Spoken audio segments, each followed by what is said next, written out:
Hi there. Let's take a look today at how to straighten out lines for interior photography. This is a really great tool to know about to really take your photos from sort of the everyday common photos that you see for real estate listings, for designers, any sort of marketing images that involve a building. You really just want to be aware of these lines and how you can make corrections for the lenses that you're using. So we're going to take a look at this example, and um, you can see it's an interior photo. It's already been edited.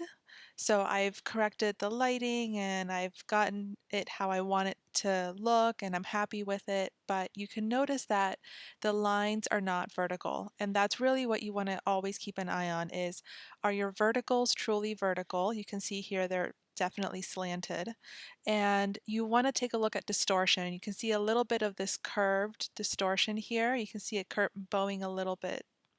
And you want to start being more and more aware of that as you shoot. And when you're shooting, ideally you want to have your camera completely level and at about 5 feet or so, depending on the space, to avoid having to do a lot of these corrections. But we're going to look at how to correct them in Lightroom.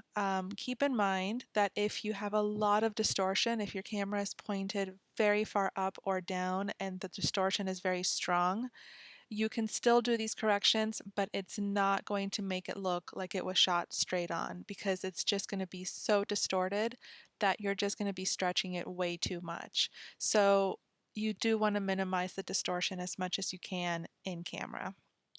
So on to the Lightroom editing. We've done all the editing that we want on the lighting, the sharpness, all of that, clarity, everything. And we're going to look at this box right here that's under lens correction, and you want to be in the manual section. So you have these basic, profile, color, and manual. And the manual section is where you see all these sliders for transforming your lines, distortion, and all of that. Uh, we're not really going to talk much about it, but lens vignetting is a really great tool. It helps you, you can see on the edges there, it helps you um, get rid of any of that vignetting that naturally happens with some lenses, especially with the wide ones. This particular photo was shot on a Canon 16 to 35 millimeter f2.8, so it's a very typical one to use for architectural work, especially for interiors, and it does have a little bit of vignetting that it does, so you want to make sure that you're aware of this tool as well. When we straighten out the lines, you'll see when you hover over any of these sliders, you have a grid that appears. And that's really, really helpful to make sure that your lines are as straight as possible. First thing you want to do though is you want to check this box that says constrain crop. That's very important. If you don't, and you go to, for example, rotate the photo, you're going to have these white spaces.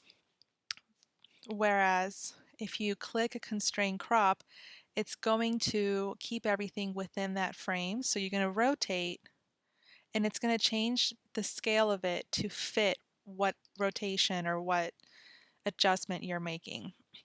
So very important to check that box.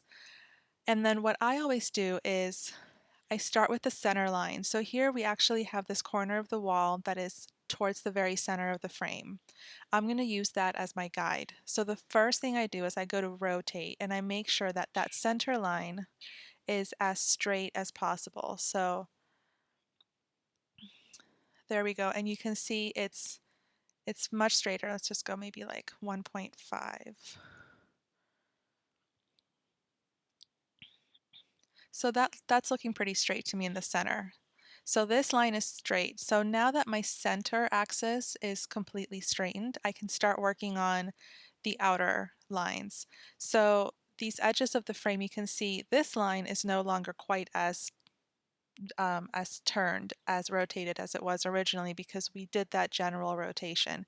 But it's still a little bit slanted, and you can see the slant here as well as some of that round distortion. So what I do next normally is I'll fix the vertical lines. And that's this slider right here, and you can play around with it depending on what direction you need it to go in. So if you go left, it's going to go that way, and if you go to the right, it goes that way. And usually these should be very subtle adjustments. You're not going to really want to be making huge changes.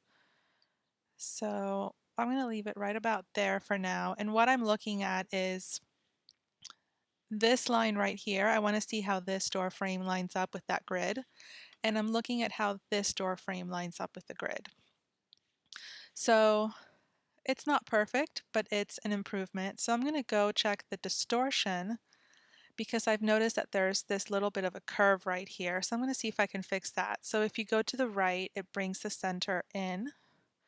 So that's definitely feeling better, but now I can see that I need to do a little bit more on the vertical end. So I'm going to go here and maybe go up, and I'm going to always go back to checking this center axis.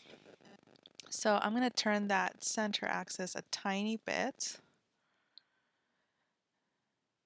And it's a constant little tweak of the lines to see where that balance is.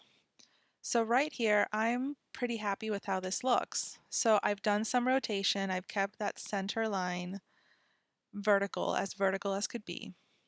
The verticals themselves on the edge of the frame are quite straight, and I have to remember too, older homes don't have a lot of perpendicular walls and floors, and the lines are not always straight, so you have to allow a little bit of leeway and understanding for just the human error that can happen in a lot of construction.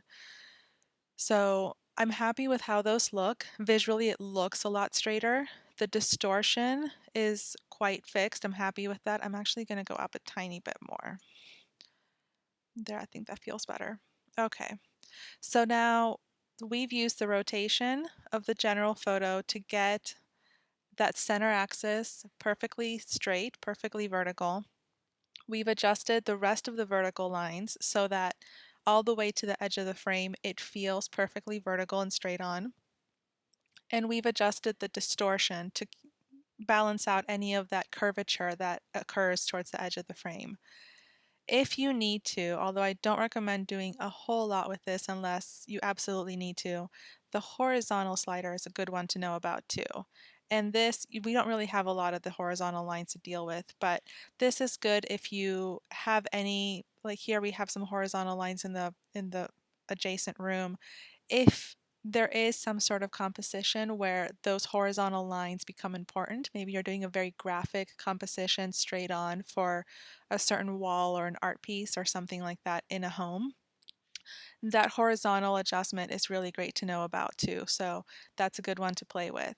Um, it really is just a matter of going back and forth and finding that sweet spot. But general rule, constrain your crop. Start with rotating the overall image so you make sure your center axis is vertical first before you do any adjustments, and then tweak your lines, your verticals, and your distortion so that everything to the edge of the frame is completely vertical and straight. I hope this has been really helpful. This is one of the biggest tools that I use when I work on any architectural photos. It's been a huge game changer for me. It really takes your photo from being let's do before and after. It really takes your photos from being kind of more typical, like pretty, but there's just something not quite professional, to something that is very professional and very polished looking. It's these subtle little details that make a huge difference. So I hope this has been helpful, and I hope you'll tune in next time. Thanks so much for watching my video. I will see you guys again soon. Thanks.